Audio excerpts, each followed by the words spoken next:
Chapter 13. He falls into the tiger's den, and is saved by the planet Venus on Double Forked Peak. Book and entertains the priest. The great Tang Emperor issued an edict, sending Santang to learn the dhyana teachings. With firmness and patience he seeks the dragon's lair, determined to carry until he climbs the Vulture Peak. On his long journey he will visit many a country. Thousands of cloud-capped mountains lie before him. Now he leaves the emperor and sets out for the west, cleaving to the faith, and aware of the great void. Journey to the West. Chapter 13. 190. It has been told already how Santang was seen off at the checkpoint outside Chang'an by the Tang Emperor, and a host of officials on the 12th day of the 9th month in the 13th year of Zhenguan. For 2 days his horse's hoofs were never still, and he soon reached the Fa Men monastery, where the abbot came out to meet him at the head of 500 and more monks drawn up in 2 lines. Taking Santang inside, he greeted him, offered him tea, and then gave him a monastic meal. By the time the meal was over, night had fallen.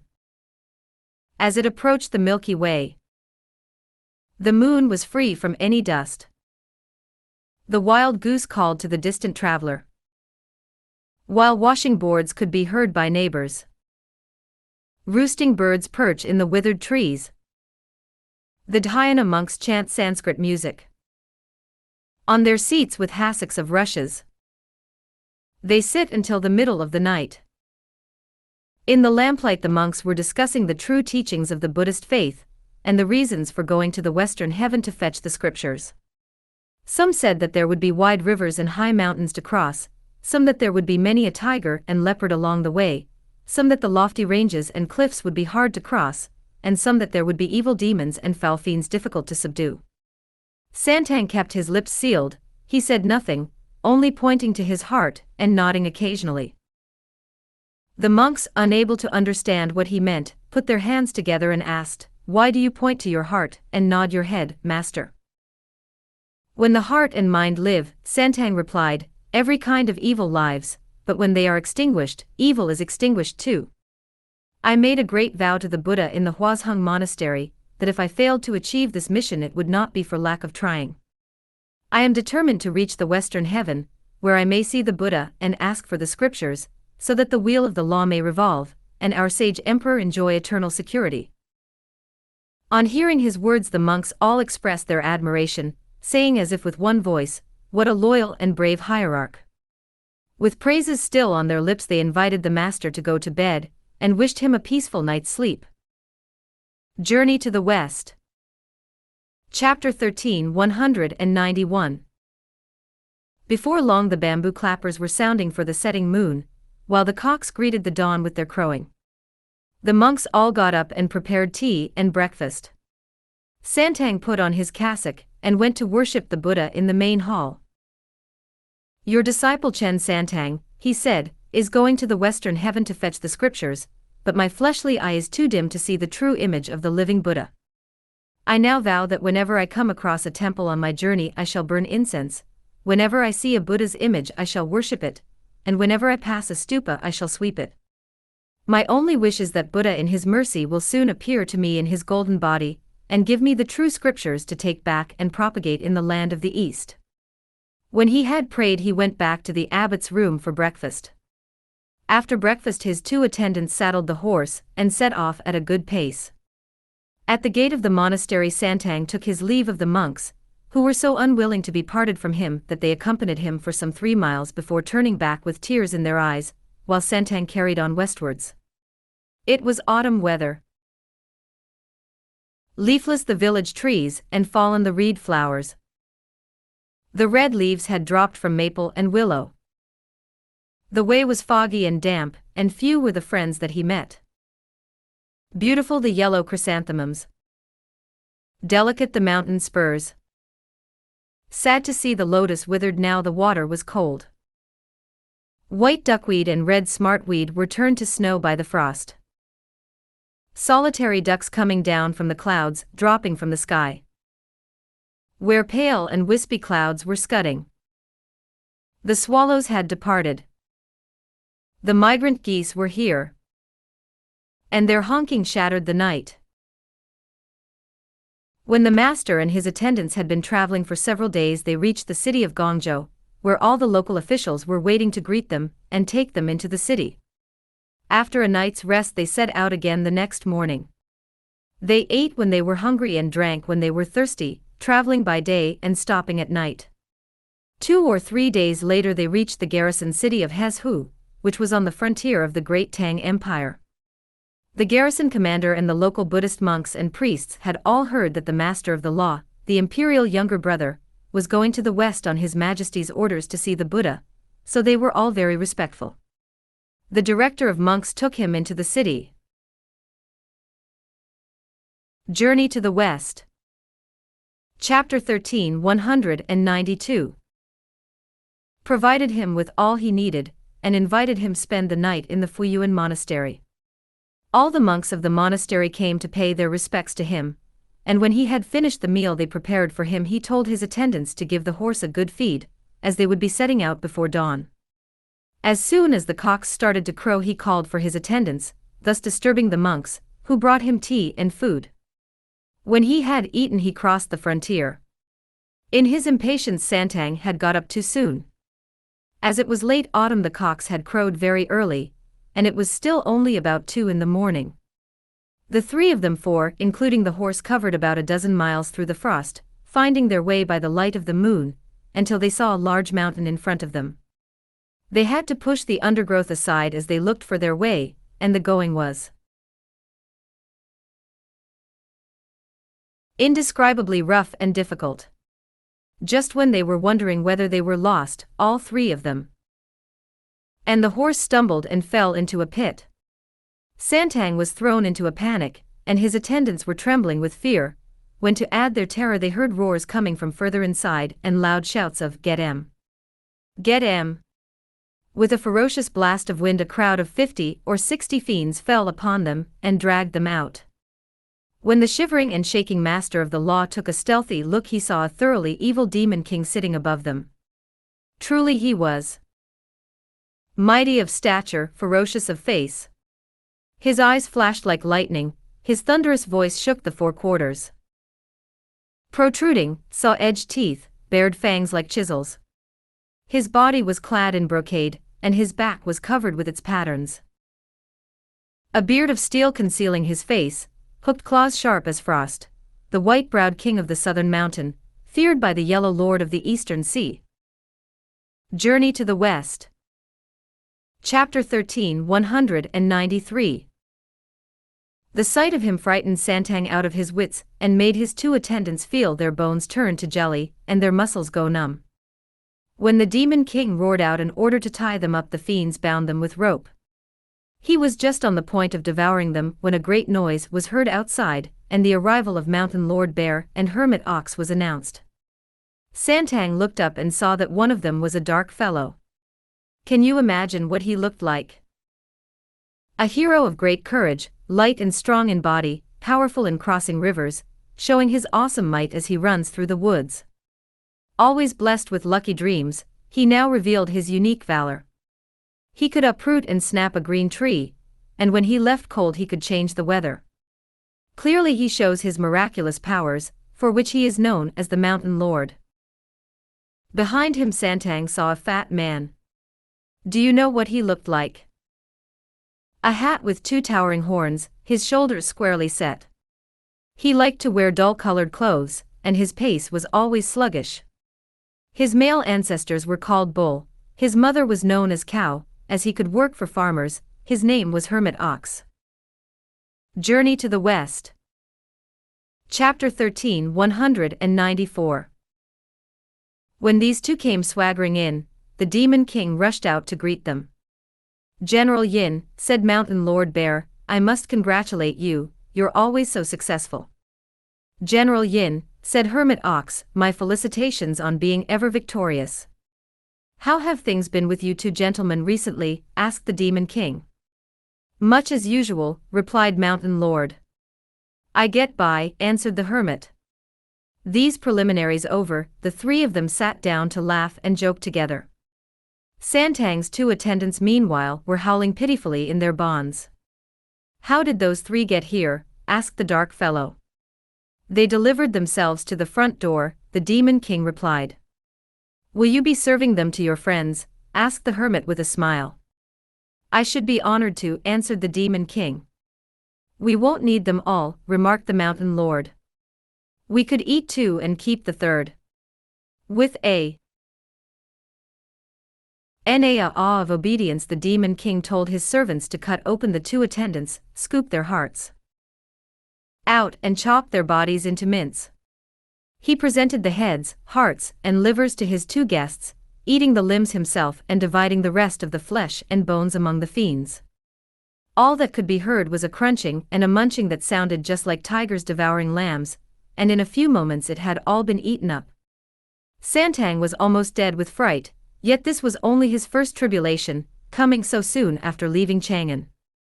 In his despair he noticed that the east was beginning to grow light, and when dawn broke the two monsters left, saying, We have been handsomely entertained today, and we shall repay your hospitality in full another day.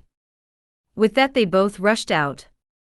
A moment later the red sun rose high in the sky, but Santang was too befuddled to know where he was. Just when all seemed lost, an old man appeared, walking towards him with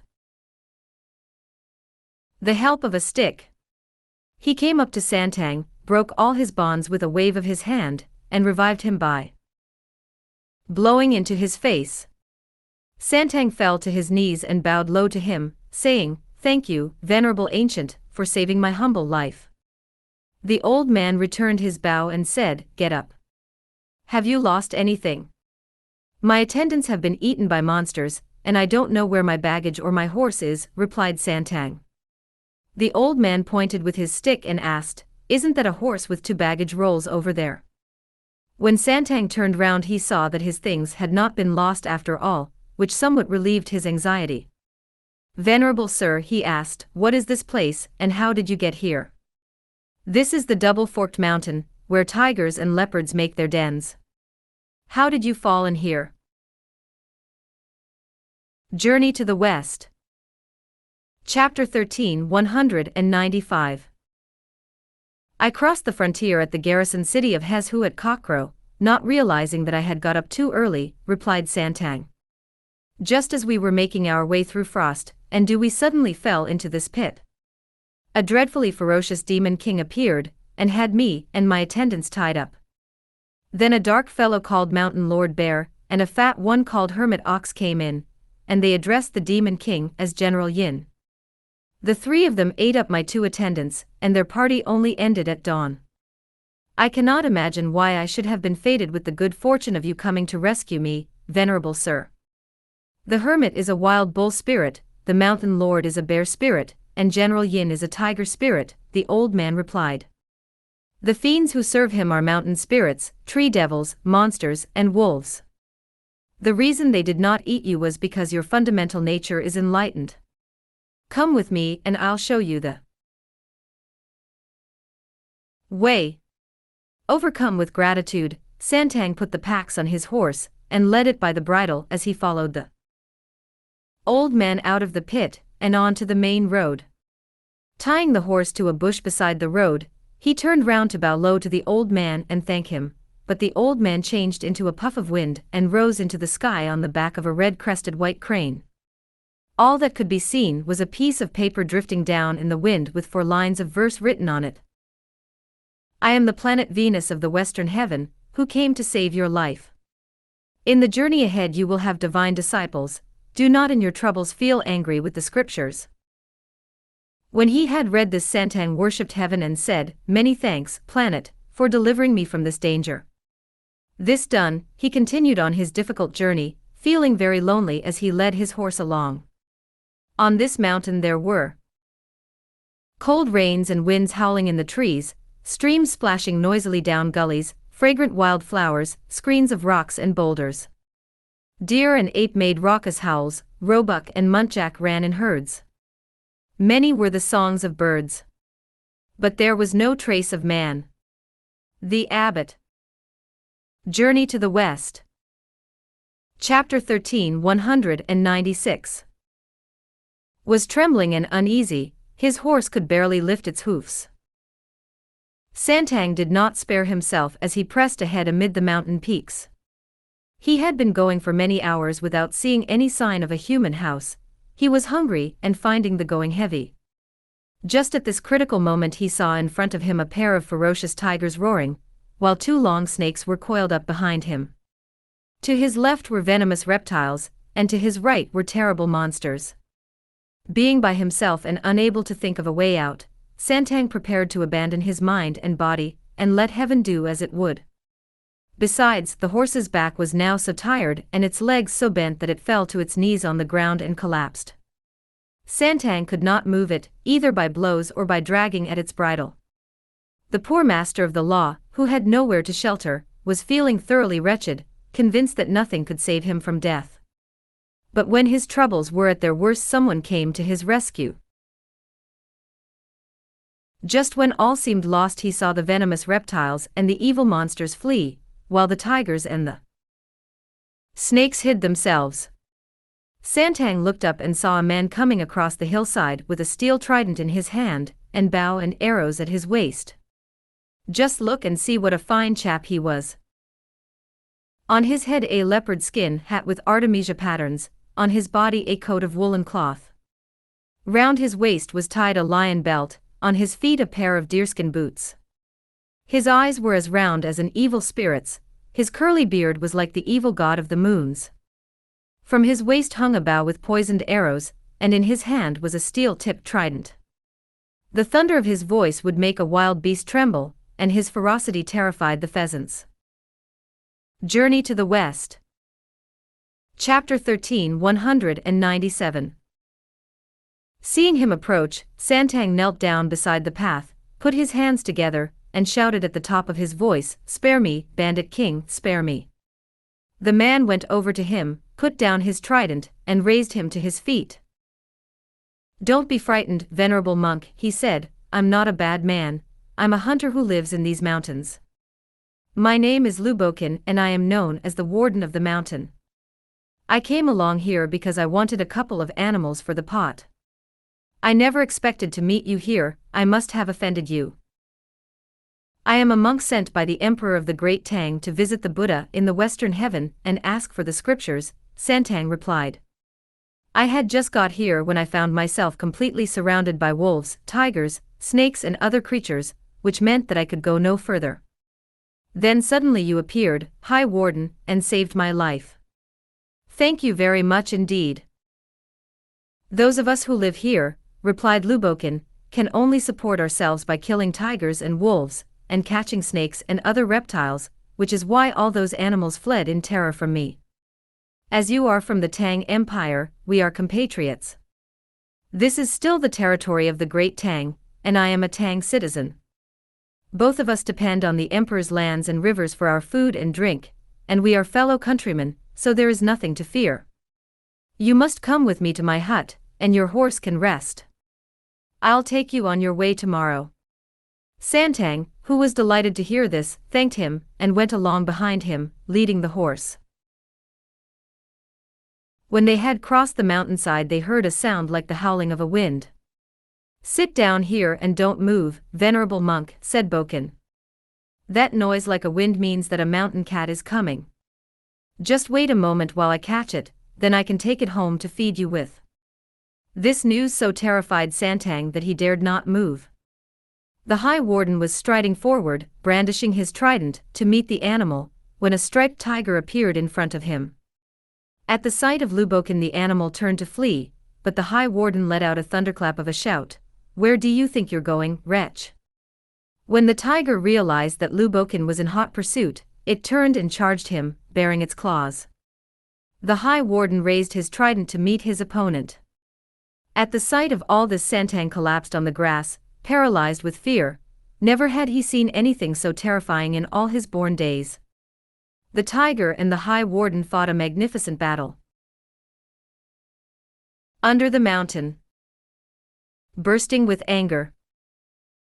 Mad with rage. Bursting with anger. The Warden bristled, immensely strong. Mad with rage. The striped tiger snorted out red dust as it showed its might. One bared its teeth and brandished its claws. The other twisted and turned. The trident thrust against the heavens and blotted out the sun. Journey to the West. Chapter 13, 198. The patterned tail stirred up mist and clouds. One made wild stabs at the chest, the other struck at the head. To avoid the blows was to win a new life. A hit was an appointment with the king of hell.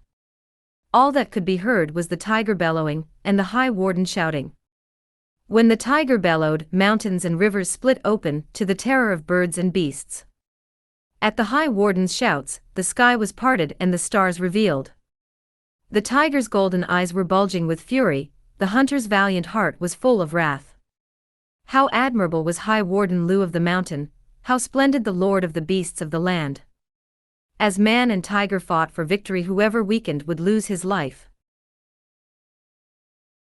After the pair of them had been fighting for about 2 hours, the tiger's claws began to slacken as it grew tired, and just then the High Warden smote him full in the chest with his trident. Its points pierced the animal's liver and heart, a pitiful sight. Within an instant the ground was covered with its blood as the hunter dragged it along the path by its ears. "What a man!" Without panting, and with his expression unchanged, he said to Santang, "What a piece of luck! This mountain cat will be enough to feed you for a whole day." Santang was full of praise for him. "High Warden, you really are a mountain god." "It was nothing," said Lubokan, "so please don't exaggerate. This is all the result of your blessings. Come on, let's skin it and boil up some of its meat as soon as we can so as to get you fed." Holding his trident in one hand and dragging the tiger with the other, he led the way, while Santang followed, leading his horse. As they wound their way across the mountain, a cottage suddenly came into view. In front of its gate there were Journey to the West. Chapter 13, 199. Ancient trees reaching to the sky, wild creepers covering the path. Cool were the wind and dust in the valleys, strange vapors coiled around the cliffs. The scent of wild flowers was all along the path, deep, deep the green of the bamboos. A thatched gatehouse, a fenced yard, both pretty as a picture. A stone bridge, whitewashed mud walls, charming austerity. The loneliness of autumn, airy isolation. Yellow leaves lay fallen beside the path, white clouds drifted above the peaks. Mountain birds sang in the woods while a puppy barked outside the gate. When he reached the gate, the High Warden Lubokan threw down the tiger and shouted, "Where are you, lads?" 3 or 4 servants of strange and repulsive appearance came out, and with much pulling and tugging they carried the tiger in. Bokan told them to skin it at once and prepare it to offer to their guest, then turned round to welcome Santang in. When they had formally greeted each other, Santang bowed to Bokan to thank him for taking pity on him and saving his life. "Why bother to thank me? We're fellow countrymen." When Santang had been offered a seat and served with tea, an old woman came out to greet him, followed by a young one. Lubokan explained that they were his mother and his wife. "Madam, please take the highest seat while I bow to you," said Santang. Journey to the West. Chapter 13, 200. "You are a guest from afar, venerable monk, so let us each preserve our dignity and neither bow to the other," the old woman replied. "Mother," said Lubokan, "he has been sent by His Majesty the Tang Emperor to go to the Western Heaven to see the Buddha and fetch the scriptures. I met him on the mountain, and I thought that as we were fellow countrymen, I should invite him home to rest before I take him on his way tomorrow." The old woman was delighted. "Good, good," she said. "But it would be even better to ask him to stay longer. Tomorrow is the anniversary of your father's passing away, and I would like to trouble the venerable monk to say some prayers and read a sutra for him. You could take him on his way the day after." Although this Bokan was a tiger killer and the High Warden of the mountain, he was a dutiful son, and when he heard this suggestion he made ready paper and incense and asked Santang to stay. While they talked they had not noticed the evening drawing in. The servants set out a table and stools, then brought in several dishes of tender tiger meat, which they placed steaming hot on the table. Lubokan asked Santang to help himself while he served the rice. Putting his hands together in front of his chest, Santang replied, "This is wonderful, but I must tell you frankly that I have been a monk ever since I left my mother's womb, so I am quite unable to eat meat." Bokan thought for a while before replying, "Venerable monk, our family has not eaten vegetarian food for generations. When we cut bamboo shoots, pick fungus, gather wild vegetables for drying, or make bean curd, we always cook them in the fat of roebuck, deer, tiger or leopard, so even they aren't really vegetarian, and our two cooking pots are steeped in fat, so what are we to do? I'm afraid it was wrong of me to ask you here." "There's no need to worry," Santang answered. "Please go ahead and eat.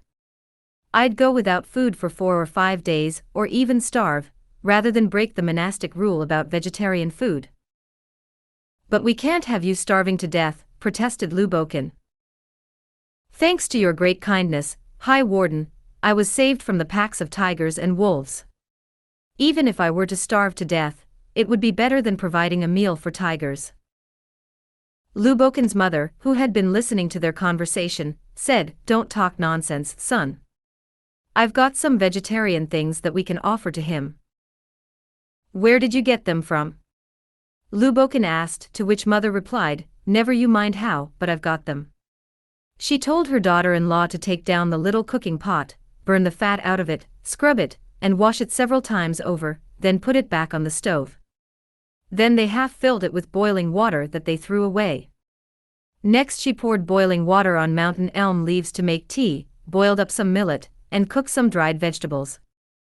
This was then all put into 2 bowls and set on the table. Then the old woman said to Santang, "Please eat, venerable monk. This is completely pure tea and food that I and my daughter-in-law have prepared." Santang thanked them and sat down in the seat of honor. Another place was laid for Lubokan, where were set out bowls and dishes full of the meat of tiger, roebuck, snake, fox, and hare, as well as dried venison, all cooked without salt or sauce, which he was going to eat while Santang had his vegetarian meal. He had just sat down, and was on the point of picking up his chopsticks when he noticed Santang put his hands together to recite some scripture, which so alarmed him that instead of picking up his chopsticks he stood beside him.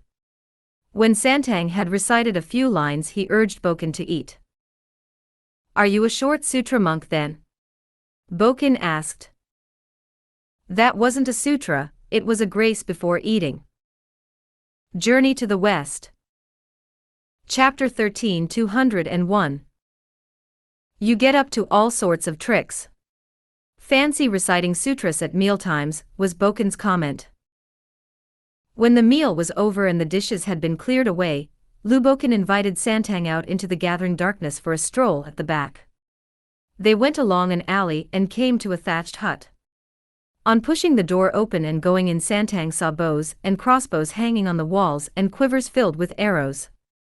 From the beams were slung 2 gory and stinking tiger skins, and at the foot of the wall were stood many spears, swords, tridents and clubs. In the middle were 2 seats.